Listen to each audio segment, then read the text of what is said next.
Specifically, they mentioned that they were going to take her life, and that's where you have to draw the line. Talking to my classmates, how I hate all people, how I hate this world. If you were on Twitter yesterday, this was everywhere, and it is awesome. If you haven't heard the story of Plane Bay, then you are missing the best plane story ever. What if your worst moment became your entire identity? What if strangers turned your face into a meme, your voice into a punchline, your life into a joke? This isn't just cancel culture, this is deeper. This is about innocent people who never asked for attention and still got destroyed by it. And it all started with a click, a screenshot, or one bad joke gone viral. Let's talk about the real cost of internet trolling, the kind you don't laugh off. A face stolen. Let's start in Russia. Natalia was a regular woman. She posted photos of dinners, walks with her husband, selfies on the Russian version of Facebook, nothing out of the ordinary. But someone took those photos and turned her into a monster.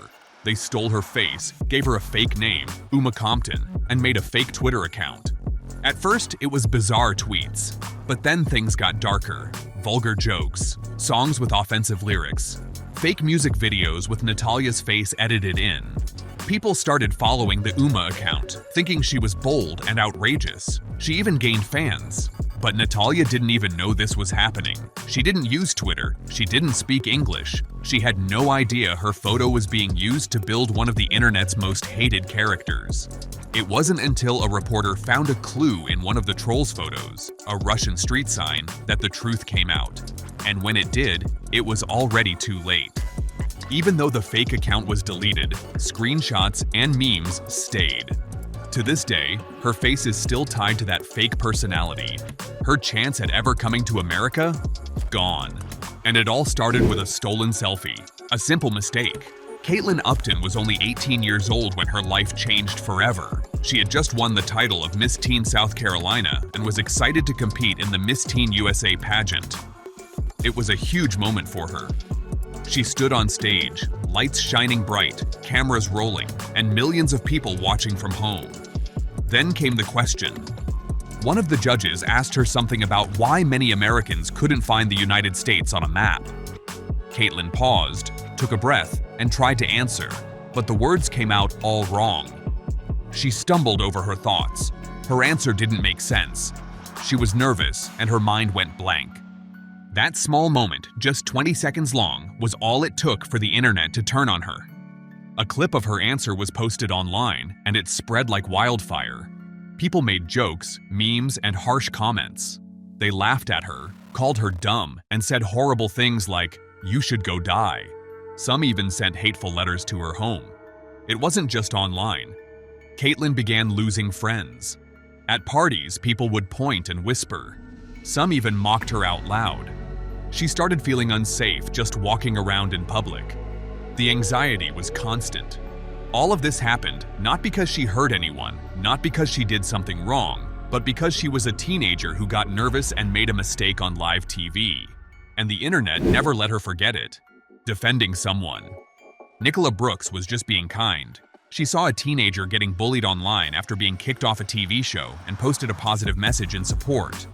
But trolls turned on her instead. They created fake Facebook accounts using her name and face. Those accounts posted inappropriate messages, targeted children, and tried to ruin her reputation. She reported it. No response. Even the police were helpless. On Mother's Day, her home address was leaked online. That night, she slept with the lights on and a knife under her pillow. Eventually, she sued Facebook and won.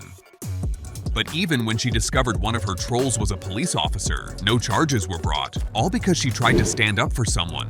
Betrayed by a hero, Alexis Carter was just a high school junior who admired Rihanna. Like many teenage girls, she saw Rihanna as stylish, confident, and cool.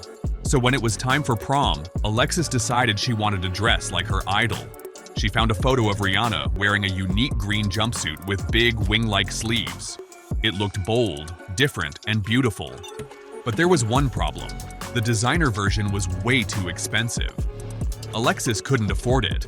Instead of giving up, she got creative. She worked with a local tailor to make a similar outfit that fit her budget. It wasn't exactly the same, but it was close, and she was proud of it. When prom night came, Alexis showed up in her green jumpsuit with a big smile. Her classmates loved it. She posed for photos, feeling beautiful and confident. That night felt like a dream.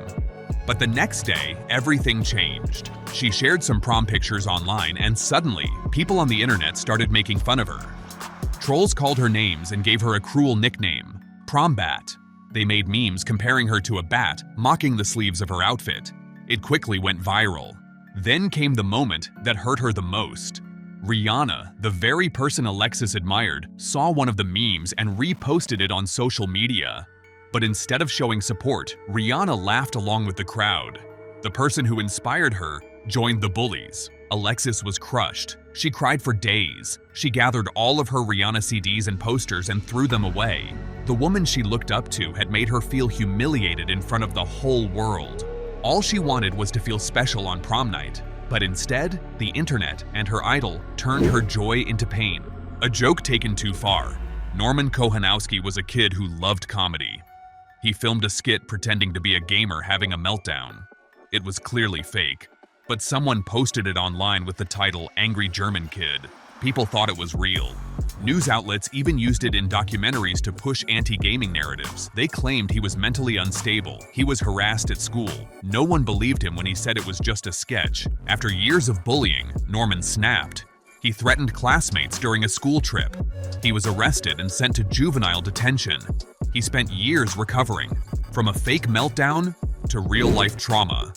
The plane seat favor. Helen was just trying to be kind. While getting ready for takeoff, a woman sitting near her asked if she would be willing to switch seats so she could sit next to her boyfriend. Helen smiled and said yes. She thought it was just a small favor, something anyone would do to help. But the woman behind her, Rosie, started live tweeting about Helen and the man she was now sitting next to. Rosie thought she was sharing a cute love story. At first, it seemed harmless. She tweeted about their small talk and laughs. But then Rosie crossed a line. She wrote that both Helen and the man went to the bathroom around the same time and hinted that something intimate happened. That tweet went viral, and suddenly, thousands of strangers were watching Helen's private moment without her even knowing. Helen's identity was uncovered. Trolls flooded her social media. They called her names. She deleted everything. Rosie gained followers and brand deals. Helen got doxxed and harassed. She just wanted to help someone, but kindness became chaos. Viral for the wrong reasons. Rebecca Black wanted to sing. She wasn't rich, but she and her mom saved up for a music video called Friday. It was simple, lighthearted. Then a comedian mocked it on TV. The internet exploded. Millions watched the video, but not because they liked it. They hated it. Over 2 million dislikes, thousands of mean comments. Then came the threats. People told her family to take the video down, or else. Rebecca was 13. The bullying nearly destroyed her, but she fought back. She kept making music, and today, she tours with big artists and speaks about online harassment. She made it through, but not everyone does. Internet trolls don't just hurt feelings, they destroy lives. Behind every meme is a real person, a real family, a real life derailed by people who think it's just a joke. So here's the question. Who are you when no one's watching? A troll or someone who chooses empathy? And if you want more stories like these, raw, real, and human, don't forget to subscribe and ask yourself one thing. Would you survive if the internet chose you as its next target?